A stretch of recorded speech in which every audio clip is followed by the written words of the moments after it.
अब हमारे साथ जैसे गोपाल जी हैं, मतलब हम बहुत अच्छा सफ़र करके यहाँ तक पहुँचे, बहुत एडवेंचरस रहा हमारे लिए। तो अब हम जैसे अंजनी महादेव सामने है, हम यहाँ पे प्यारा सा फॉल देख रहे हैं और सामने स्नो है, कितना अच्छा दृश्य आप देखेंगे। तो आप क्या कहना चाहेंगे सर, आप क्या कहना चाहेंगे इस विषय में? योगी जी साधना के लिए बैठे हुए और आप बहुत ही अद्भुत दृश्य है और अद्भुत नज़ारा है यहाँ का। हम अभी चंडीगढ़ से होते हुए मनाली पहुँचे और मनाली के बाद जैसे ही हम सोलंग घाटी पहुँचे तो यहाँ का दृश्य देखकर हैरान रह गए, क्योंकि यहाँ पर जो कुछ भी है अभी जहाँ मैदानों में भीषण गर्मी का प्रकोप है और यहाँ माइनस में तापमान इस समय चल रहा है और अभी हम योगी जी की साधना स्थली की ओर जा रहे हैं। ये हमारे लिए बिल्कुल दिव्य अनुभव होगा, क्योंकि आज से पहले हमने कभी इस तरह की साधना या साधना स्थली के बारे में सिर्फ किताबों में ही सुना था या पढ़ा था, और आज प्रत्यक्ष देखने का अनुभव होगा तो काफ़ी रोमांचित है।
कि वैसे तो अप्रैल का महीना लगा है, बहुत गर्मी है हर तरफ।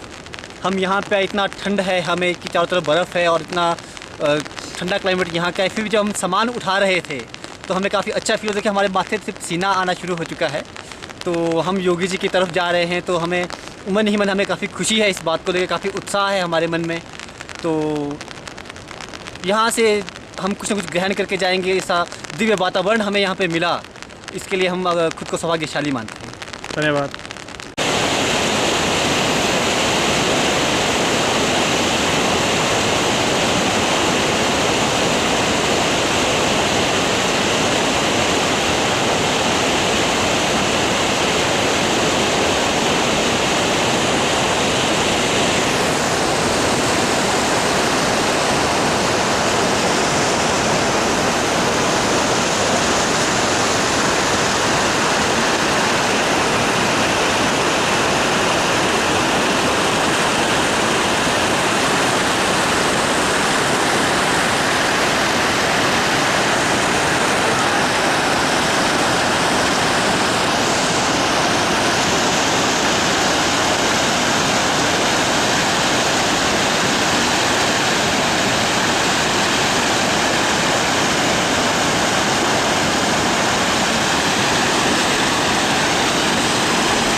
आप क्या कहना चाहेंगे सर? आप इकट्ठा हैं दोनों ही, और हाँ कैसा आपका सफ़र रहा? और बहुत आनंददायक सफ़र रहा और अब हमें खुशी हो रही है इस बात की कि हम नज़दीक हैं स्वामी जी की, जहाँ गुफा बताई जा रही है, जहाँ पे स्वामी जी ध्यानस्थ हैं, तो वो निकट ही बताया जा रहा है। तो हमें प्रफुल्लित हैं हम इस बात को लेके, बड़ा आनंद महसूस कर रहे हैं कि अब स्वामी जी के दर्शन हो सकेंगे और प्रभु कृपा और स्वामी जी के दर्शनों से उनकी कृपा भी।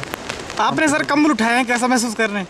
बहुत आनंद आ रहा है। अच्छा, थैंक यू सर। प्रभु के सफ़र में अगर इस तरह की सेवा का मौका मिले तो इसका एक निराला और अद्भुत अनुभव होता है। ओके।